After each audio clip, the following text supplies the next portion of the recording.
Chapter 5 of The Science of Getting Rich by Valence D. Wattles. Chapter 5 Increasing Life. You must get rid of the last vestige of the old idea that there is a deity whose will it is that you should be poor, or whose purposes may be served by keeping you in poverty. The intelligent substance which is all, and in all, and which lives in all, and lives in you, is a consciously living substance. Being a consciously living substance, it must have the nature and inherent desire of every living intelligence for increase of life.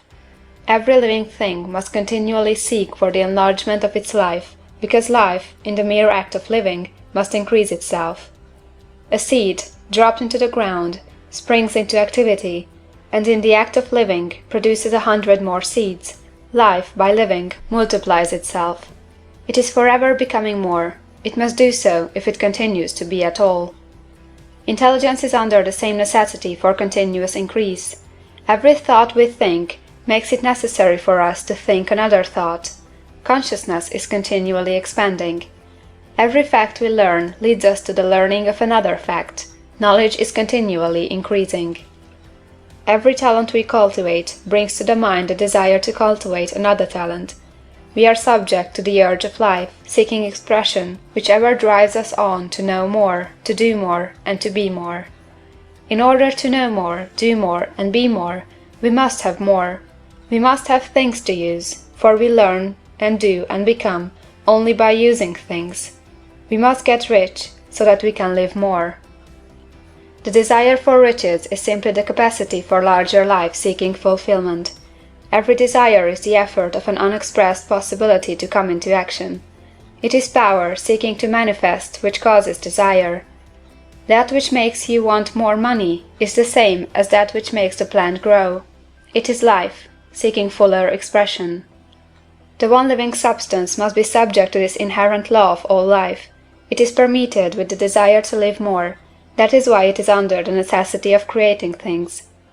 The one substance desires to live more in you, hence it wants you to have all the things you can use. It is the desire of God that you should get rich. He wants you to get rich, because he can express himself better through you if you have plenty of things to use in giving him expression. He can live more in you if you have unlimited command of the means of life. The universe desires you to have everything you want to have. Nature is friendly to your plans. Everything is naturally for you. Make up your mind that this is true. It is essential, however, that your purpose should harmonize with the purpose that is in all. You must want real life, not mere pleasure of sensual gratification. Life is the performance of function, and the individual really lives only when he performs every function, physical, mental, and spiritual, of which he is capable, without excess in any. You do not want to get rich in order to live swinishly, for the gratification of animal desires. That is not life. But the performance of every physical function is a part of life, and no one lives completely who denies the impulses of the body a normal and healthful expression. You do not want to get rich solely to enjoy mental pleasures, to get knowledge, to gratify ambition, to outshine others, to be famous. All these are a legitimate part of life, but the man who lives for the pleasures of the intellect alone will only have a partial life, and he will never be satisfied with his lot. You do not want to get rich solely for the good of others, to lose yourself for the salvation of mankind, to experience the joys of philanthropy and sacrifice. The joys of the soul are only a part of life, and they are no better nor nobler than any other part. You want to get rich in order that you may eat, drink, and be merry when it is time to do these things, in order that you may surround yourself with beautiful things, see distant lands, feed your mind, and develop your intellect, in order that you may love man and do kind things, and be able to play a good part in helping the world to find truth. But remember that extreme altruism is no better nor nobler than extreme selfishness. Both are mistakes. Get rid of the idea that God wants you to sacrifice yourself for others, and that you can secure his favor by doing so. God requires nothing of the kind. What he wants you is that you should make the most of yourself, for yourself and for others. And you can help others more by making the most of yourself than in any other way. You can make the most of yourself only by getting rich, so it is right and praiseworthy that you should give your first and best thought to the work of acquiring wealth. Remember, however, that the desire of substance is for all, and its movements must be for more life to all. It cannot be made to work for less life to any, because it is equally in all, seeking riches and life. Intelligent substance will make things for you, but it will not take things away from someone else and give them to you. You must get rid of the thought of competition. You are to create, not to compete for what is already created. You do not have to take anything from anyone. You do not have to drive sharp bargains. You do not have to cheat, or to take advantage.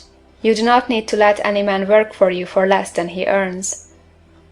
You do not have to covet the property of others, or to look at it with wistful eyes. No man has anything of which you cannot have the like, and that without taking what he has away from him. You are to become a creator, not a competitor. You are going to get what you want, but in such a way that when you get it every other man will have more than he has now. I am aware that there are men who get a vast amount of money by proceeding in direct opposition to the statements in the paragraph above, and may add a word of explanation here. Men of the plutocratic type, who become very rich, do so sometimes purely by their extraordinary ability on the plane of competition, and sometimes they unconsciously relate themselves to substance in its great purposes and movements for the general racial upbuilding through industrial evolution. Rockefeller, Carnegie, Morgan, and others have been the unconscious agents of the supreme in the necessary work of systematizing and organizing productive industry, and in the end their work will contribute immensely toward increased life for all. Their day is nearly over. They have organized production, and will soon be succeeded by the agents of the multitude, who will organize the machinery of distribution. The multimillionaires are like the monster reptiles of the prehistoric eras. They play a necessary part in the evolutionary process, but the same power which produced them will dispose of them. And it is well to bear in mind that they have never been really rich. A record of the private lives of most of this class will show that they have really been the most abject and wretched of the poor. Riches secured on the competitive plane are never satisfactory and permanent. They are yours today and another's tomorrow. Remember, if you are to become rich in a scientific and certain way, you must rise entirely out of the competitive thought. You must never think for a moment that the supply is limited.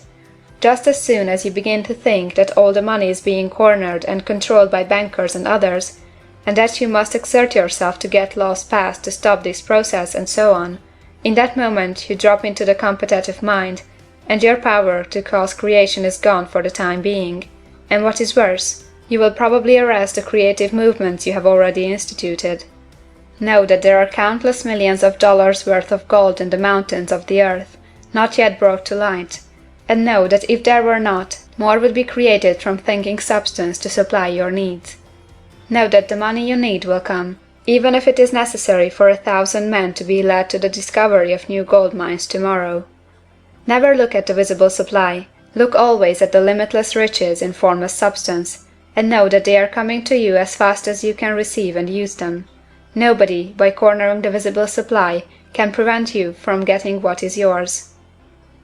So never allow yourself to think for an instant that all the best building spots will be taken before you get ready to build your house, unless you hurry. Never worry about the trust and combines, and get anxious for fear they will soon come to own the whole earth.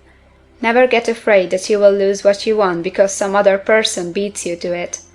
That cannot possibly happen. You are not seeking anything that is possessed by anybody else. You are causing what you want to be created from formless substance, and the supply is without limits. Stick to the formulated statement.